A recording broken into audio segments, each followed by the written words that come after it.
Well, the US Secretary of State, that's Antony Blinken, of course, he has urged both Israel and Palestine to de-escalate violence and restore security. The region is experiencing the worst violence in years. Joining us now is the Israeli ambassador to the United Kingdom, Tzipi Hotovely. Is that how I pronounce yes. your surname? It's nice to see you. Good morning, Thanks for joining us. How are you going to de-escalate the violence? First of all, good morning. I'm so happy to be here with you for the opportunity to speak about what was going on the weekend in Israel. We had a very difficult weekend because, unfortunately, on Friday night, when people were going out of a synagogue, you know, Shabbat is the holy day in our week, and they went from the synagogue to go and have their nice Friday night dinner. They were attacked by a Palestinian terrorist, firing with gun, killing 7 people. Some of the people, I think people were heartbroken when they saw the faces of Asher was a 14-year-old young boy, and a nice couple, Natalie and Ellie, that just got married 2 years ago, and they came to help the people that were injured. And unfortunately, the terrorist was so cruel that he was shooting them. And that was the weekend we went through. And when that happened, President Biden called right away to Prime Minister Netanyahu. He said, "This is horrific. We are supporting your right for self-defense." And so did the Foreign Secretary of the UK, James Cleverly, that said that on the International Day, when we memorize the Holocaust, such horrific sights coming from Jerusalem is something that nothing can justify, you know, harming innocent people. So that was a very, very difficult weekend. OK. A father shot dead in front of his son at a makeshift checkpoint 2 weeks ago. Israeli soldiers saying he had a knife, later admitted he was unarmed. There is violence on both sides. How are you going to sort it out? So it's not violence on both sides. Well, that seems pretty violent. So the way we see it, Israel is under attack, under terrorism. And what we do is, in order to defend ourselves, the government is committed to defend its people. We don't want people to be shot when they walk in the streets. So this is our obligation. So when we do military actions like we did the defense actions in Jenin last week, it's because we had intelligence alert on another terror attack that was supposed to come from Jenin. Jenin became a terror hub. Unfortunately, the Palestinian Authority is, at the moment, one of its weakness points where they cannot do anything. So this creates a vacuum, and these terror hubs need to be controlled. And in order to control that, in order to defend people, not to have more terror attacks in our streets, we send our defense forces in order to make sure that those kind of terror attacks won't be a daily thing. Your Interior Minister is a convicted racist and has extreme views towards Palestinians, but he's now in charge of policing them. What faith should the international community have in that? Well, the Israeli Supreme Court makes the decision who's racist and who's not, and it was very clear when he was running to office to go into the Knesset that the Israeli Supreme Court says that on the base of his manifesto is not under this definition. So, first of all, I don't agree with the description. But if we go back, policing the Palestinians, and he has extreme views about them.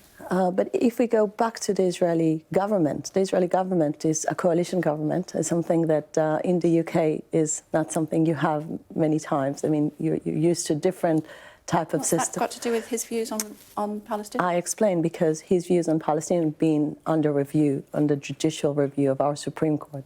And the Supreme Court said very clearly that he put one thing in his manifesto, which is safety in the streets of Israel, and this is why he was elected. So I just don't agree with the description. But if we go back to the government is being ruled by Benjamin Netanyahu's party. This is the dominant party. And charges of fraud hanging over him.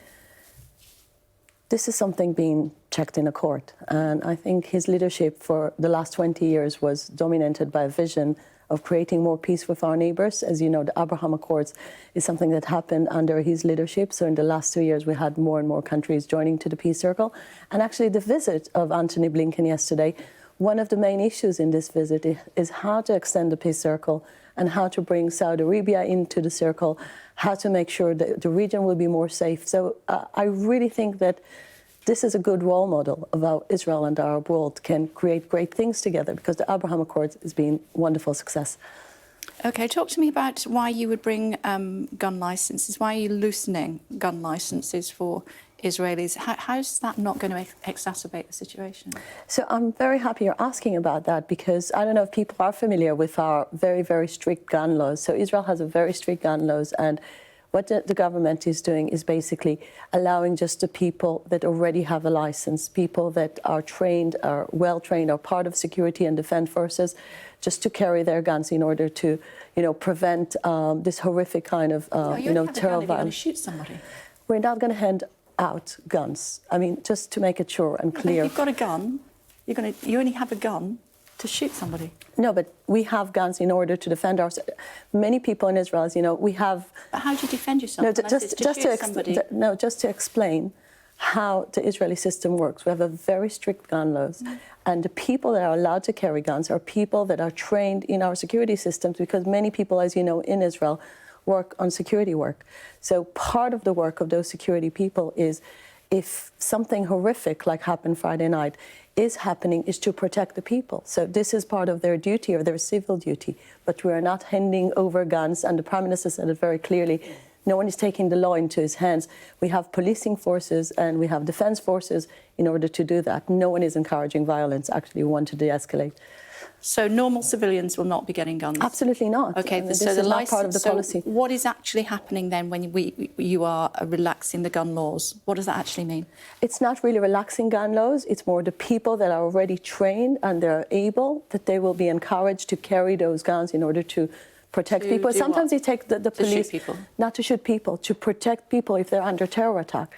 And just to go back to our history, so many times in our history, including, by the way, the mayor of Jerusalem that was involved in the middle of a scene of terrorism. So he had to run after a terrorist when he was firing and shooting people in the streets of Jerusalem. So unfortunately, because Israel has such a bad experience with terrorism in our streets, sometimes people that carry guns because they're part of security and defense forces, they actually saved lives. So we're not speaking in any way on something that is, handing over There guns. has to be peace. Otherwise, we will continue to see the death toll rise.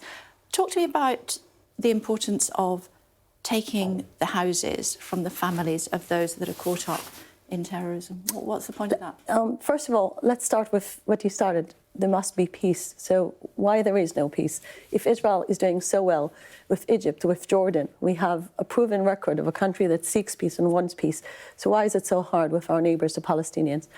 And I think some of the answer comes from the horrible incitement that brings a 13-year-old boy to take a gun and, as you said, to shoot a father and a son, one after the other. A 13-year-old boy, can you imagine a 13-year-old boy anywhere else in the world taking a gun, firing, trying to kill innocent people?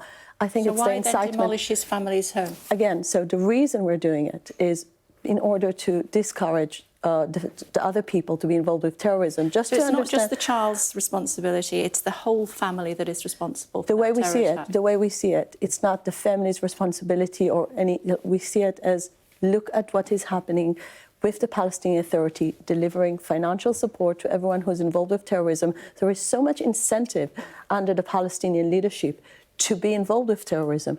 They actually deliver candies after terror attacks. Just to be clear, you're trying to disincentivise other families by demolishing the homes of those. We make sure that people will understand that they need to pay a price for terrorism, because at the moment the only price they're getting is rewards from the Palestinian Authority. My question is it the whole family's responsibility? We're saying again, this is not a punishment for the family. It's well, actually, it is if you're bulldozing their house down. Because you need to take responsibility for the fact that your Palestinian Authority is actually giving you this motivation to go and kill innocent Jews in the streets. I mean, this is a pure anti-Semitism. Think about it. If someone would have taken a gun here in London, would have shot Jews just because they're Jews, the whole country would have been in headlines saying, this is horrific, this is anti-Semitism. In Israel, in some very strange way, people are saying, no, well, you need to understand the circumstances. Nothing can justify hurting innocent people. And this is what's happening in our streets. On both sides, I suppose, is what Antony Blinken But again, we don't hurt saying. Innocent people. Well, as I just pointed out to you, there was we don't target innocent people. At a checkpoint, and he was unarmed in front of his child. That actually, it's not correct, because we never target innocent people, never. Israel is doing everything in order to target terrorists. And this is what we need to do in order to make sure that our streets will be peaceful. What would be a good result when Antony Blinken gets back on the plane to go back to America? So there are three issues that he came to discuss. First is Palestinian terrorism. And I think part of it is, again, to make sure the leadership of the Palestinians will be taken into account for those horrible incitements and the fact they're celebrating when Jews being killed. 30 seconds. The second issue is Iran. I think this is the most important, and extending the circle of peace. So I think altogether, I think it will be very successful. We'll extend circle of peace and we'll continue to do the great work we do on Iran. We just had the biggest exercise between Israeli Defense Forces and American Defense Forces last week. We are out of time. Thank you, Your Excellency, for joining us on I the really programme appreciate it. Hope for peaceful days. Yeah, absolutely. Thank you. It's good to see you. Thank you for joining us on the programme.